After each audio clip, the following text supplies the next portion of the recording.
السلام علیکم۔ محمد حنیف نجم عشا Pakistani YouTube channel کی طرف سے پوری دنیا کے لامحدود مسلمانوں اور پاکستان کے سچے پاکستانیوں، تمنا ہے کہ دنیا میں کچھ کام کر جائیں، تمنا ہے کہ دنیا میں کچھ کام کر جائیں، ہو سکے تو خدمت اسلام کر جائیں۔ حسب روایت اپنے پیارے آقا حضرت محمد صلی اللہ علیہ وآلہ وسلم پر درود و سلام سے آغاز کرتے ہیں۔ صلی علی نبینا صلی علی محمد صلی علی شفیعنا صلی علی محمد۔ میرے پاکستانیوں، آج ہم بات کریں گے چاشت کی نماز کے حوالے سے۔ چاشت کی نماز جو ہے ایک نفلی نماز ہے، اور اس کا وقت کیا ہے اور پڑھنی کیسے ہے، اور ساتھ ساتھ اس کا اجر و ثواب کیا ہے، یہ ساری باتیں آج کی ویڈیو میں شامل ہیں۔ لیکن آغاز کرتے ہیں۔ آج سے بعد ہم آپس میں وعدہ کرتے ہیں 24 کروڑ پاکستانی کہ ہم ہمیشہ سچ بولیں گے، جھوٹ سے بچیں گے، اور ساتھ ساتھ ایک بڑی بیماری جو پاکستان میں موجود ہے اور بہت وسیع پیمانے پر موجود ہے، وہ ہے غیبت، اس سے بھی بچیں گے۔ غیبت سے مراد یہ ہے کہ ہم کسی ایسے ساتھی، اپنے ایسے عزیز، اپنے رشتہ دار کی وہ باتیں جو اس کے سامنے نہیں کرتے اور عدم موجودگی میں کرتے ہیں، جو اس کے سامنے کرنے سے بچتے ہیں اور جب وہ نہیں ہوتا تو اس وقت کرتے ہیں، اس کو غیبت کہتے ہیں۔ اور ہمیں ان باتوں سے بچنا ہے، کیونکہ یہ بہت بڑا گناہ ہے، بہت بڑا گناہ ہے۔ اس گناہ کی معافی اس وقت تک نہیں ہوتی جب تک جس کے خلاف آپ نے باتیں کی ہیں وہ خود انہیں معاف نہ کر دے۔ تو اس لیے میرے پیارے پاکستانیوں، ہمیں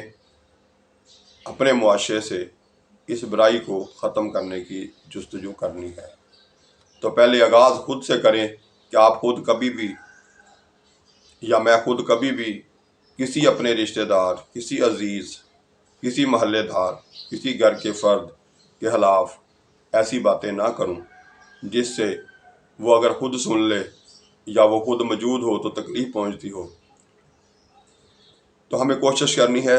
کہ اگر کسی عدم موجودگی میں بات کرنی بھی ہے تو اس کی وہ باتیں سامنے لائیں، وہ گفتگو کا حصہ بنائیں اپنی، جو اس کی خوبیاں ہیں، جو اس کی اچھائیاں ہیں۔ تو اس طرح سے ہم بہترین معاشرہ ترتیب دے سکتے ہیں اپنے پیارے وطن پاکستان کا۔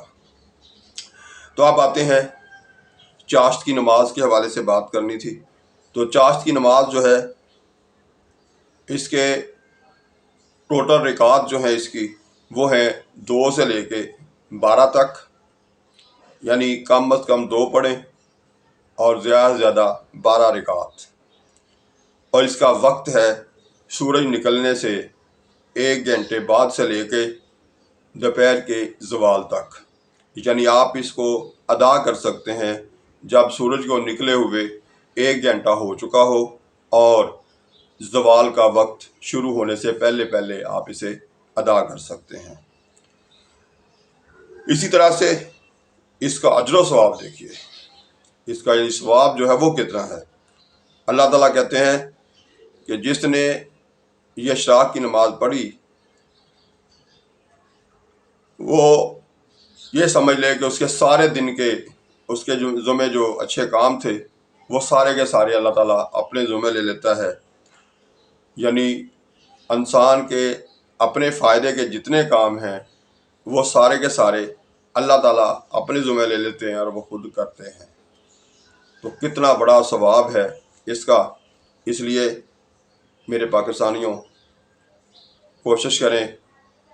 کہ جہاں آپ 5 نمازیں پڑھتے ہیں وہاں اشراق کے یہ 2 سے 12 نوافل جو ہیں یہ بھی ادا کریں۔ ادا کرنے کا طریقہ وہی عام سی نماز، جس طرح آپ عام 2 رکعت پڑھتے ہیں اسی طرح سے آپ یہ دو رکعت کر کے 12 رکعت یا 4 رکعت 6 رکعت جتنی آپ کر سکیں ادا، لیکن زیادہ سے زیادہ 12، اس سے زیادہ ہمارے آقا حضرت محمد صلی اللہ علیہ وآلہ وسلم نے ادا نہیں کی، اس لیے 12 تک ہی ادا کر سکتے ہیں۔ تو یہ چاشت کی نماز کی بات بھی ہوئی۔ اسی طرح سے ہم نے کوشش کرنی ہے اپنا معاشرہ جو ہے اسے بہترین ترتیب دینے کے لیے ہم نے کوشش کرنی ہے کہ اپنے آس پاس سے کم از کم ایک بندے کو نماز کے لیے، باجماعت نماز کے لیے مسجد میں ساتھ لے جانے پر آہستہ آہستہ راغب بھی کریں، اسے ساتھ لے کے جانا بھی شروع کریں۔ بلکہ میں تو یہ کہتا ہوں کہ اچھا پاکستانی کہلانے کے لیے ہم سب پر فرض ہے کہ ہم اپنی زندگی میں ایک تو فضول خرچی سے باز آئیں، یعنی بجلی کا ضیاع، پانی کا ضیاع جو کرتے ہیں ہم، اس سے باز آئیں، اور دوسرا ساتھ ساتھ اپنی زندگی میں کم از کم ایک پھلدار پودا لگانا ہے، اور کم از کم ایک بندے کو 5 وقت کا نمازی بنانا ہے۔ اور زبردست ہو جائے گا اگر آپ مزید پاکستانیوں کو سچ بولنے کی طرف راغب کریں، جھوٹ سے بچنے کی ترغیب دیں، اور ساتھ ساتھ اپنے پاکستانیوں کو غیبت سے بچائیں اور خود بھی غیبت سے بچیں۔ تو میری نظر میں تو یہ چند باتیں جو ہیں ان پر عمل کر لیا جائے تو ہم بہترین پاکستانی بن سکتے ہیں، یا اپنے پاکستان کا بہترین معاشرہ بنا سکتے ہیں، اور پھر ہم دنیا میں بہترین پاکستانی نظر آ سکتے ہیں۔ تو آج کے بعد کوشش کیجئے، اگر آپ کوئی بھی پھل کھا رہے ہیں تو اس کا بیج یا آم ہے اس کی گٹلی، اس کو کھانے کے بعد اس بیج کو، اس گٹلی کو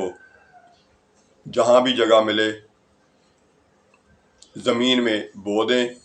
اور آنے والے کل میں اس کا جو پودا بنے گا، جس کو بنائے گا بھی اللہ تعالیٰ، اس کے ساتھ پھل بھی اللہ تعالیٰ لگائے گا، لیکن ثواب آپ کو ملتا رہے گا، کیونکہ اللہ تعالیٰ قرآن پاک میں فرماتے ہیں کہ یہ شجر یعنی پودے جو ہیں یہ بھی میری عبادت کرتے ہیں۔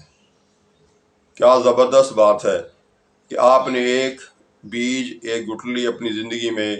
زمین میں لگا دی، کچی جگہ پہ رکھ دی، اور اس کے اوپر ہلکی سی مٹی ڈال دی، وہاں سے وہ پودا بن کے اگ پڑا، اور اس کا آپ کو ثواب ملنا شروع ہو گیا۔ یعنی جب تک وہ پودا قائم رہے گا، بڑھتا رہے گا، کھڑا رہے گا، پھل دیتا رہے گا، سایہ دیتا رہے گا، اور اللہ تعالیٰ کی مخلوق کو آکسیجن فراہم کرتا رہے گا، یہ سارے کام کرے گا اللہ تعالیٰ، کروائے گا پودے سے، اور اس کے بعد ثواب کس کو ملے گا؟ جس نے وہ بیج زمین میں رکھا تھا۔ تو اس کا مطلب ہے کہ آپ ایک پودا زندگی میں لگا جاتے ہیں تو دنیا میں آپ ہیں یا نہیں ہیں، دونوں صورتوں میں وہ پودا جو ہے وہ عبادت کر رہا ہے، ثواب آپ کو مل رہا ہے، اس کے سائے میں کوئی بیٹھ رہا ہے، ثواب آپ کو مل رہا ہے، اس کا پھل کوئی کھا رہا ہے، ثواب آپ کو مل رہا ہے، اس کے آس پاس آتے جاتے اس کی آکسیجن سے آپ کے پاکستانیوں اور آپ کے ارد گرد کے مسلمانوں کو آکسیجن مل رہی ہے، اور ان کو زندگی جو ہے وہ گزارنے میں آسانی ہو رہی ہے، تو ثواب آپ کو مل رہا ہے۔ اس سے بڑا اجر و ثواب کا، بلکہ اسے صدقہ جاریہ کہتے ہیں، اس کا کوئی اور مقابلہ نہیں، کوئی اس سے بہتر اور متبادل نہیں کہ آپ اپنی زندگی میں کوشش کریں کہ زیادہ سے زیادہ پودے لگائیں۔ ایک تو پاکستان کا ماحول بہترین ہوگا، دوسرا آپ کو اجر و ثواب ملتا رہے گا جب تک وہ قائم رہے گا۔ تو میرے پیارے پاکستانیوں، ہمیں کوشش کرنی ہے اس طرح کے مثبت پہلوؤں پر بات کریں، اور ان کو آگے بڑھائیں۔ اور اگر آپ کو میری یہ ویڈیو اس طرح کی جو ہے پسند آتی ہیں تو اس پر لائک اور کمنٹس میں جا کے اس کی حمایت میں یا اس کی مخالفت میں آپ جو بھی کہنا چاہیں، پوری آپ کو کھلی چھٹی ہے، وہ بھی کہیں۔ اور ساتھ ساتھ ان ویڈیوز کو آگے شیئر کریں۔ آپ کی شیئر کی ہوئی ویڈیو سے بھی اگر کوئی سبق حاصل کرے گا اور کوئی اچھا کام کرنے کا عمل کرے گا تو اس صورت میں بھی ثواب آپ کو ملے گا۔ اور وہ عمل کرنے والا جب تک زندہ ہے، جب تک وہ آپ کی بتائی ہوئی بات سے متاثر ہو کر، آپ کی شیئر کی ہوئی بات سے متاثر ہو کر وہ اچھا کام کرتا رہے گا، اجر و ثواب آپ کو ملتا رہے گا۔ تو میرے پاکستانیوں، ہمیں ایک بہترین زندگی گزارنی ہے تاکہ آخرت میں ہم اپنے پیارے آقا حضرت محمد صلی اللہ علیہ وآلہ وسلم کے سائے میں ان کے ساتھ جو ہیں وہ اٹھ سکیں اور جنت میں بھی جا سکیں۔ اور ساتھ ساتھ وہ بھی پھر کتنا مزہ ہوگا کہ ہم اگر زیادہ سے زیادہ درود شریف پڑھ کر حضرت محمد صلی اللہ علیہ وآلہ وسلم کے قریب تر ہوں، کیونکہ ہمارے آقا حضرت محمد صلی اللہ علیہ وآلہ وسلم نے فرمایا کہ جس نے اپنی زندگی میں زیادہ درود شریف پڑھا ہوگا اور جتنا زیادہ پڑھا ہوگا اتنا ہی وہ میرے قریب ہوگا۔ تو اس طرح سے ہمیں اپنی زندگی کو بہترین بنانا ہے، اور انشاءاللہ تعالی اللہ تعالی ہمیں دنیا میں بھی اور آخرت میں بھی پرسکون زندگی عطا فرمائیں گے۔ تو اس دعا کے ساتھ میرے پاکستانیوں، آپ ہمیشہ خوش رہیں اور ایک دوسرے کو خوش رکھنے کی کوشش کریں، تو پھر ہم آخرت کے مزے بھی حاصل کریں گے اور اس دنیا میں بھی ایک اچھی اور پرسکون زندگی گزار سکیں گے۔ تو پیارے پاکستانیوں، اس بات کے ساتھ آج کی اس ویڈیو کا اختتام کرتا ہوں کہ قائم رہے میرا اور آپ کا وطن، خوشحال رہے میرے پاکستان کے 24 کروڑ پاکستانی۔ اللہ حافظ۔ پاکستان زندہ باد۔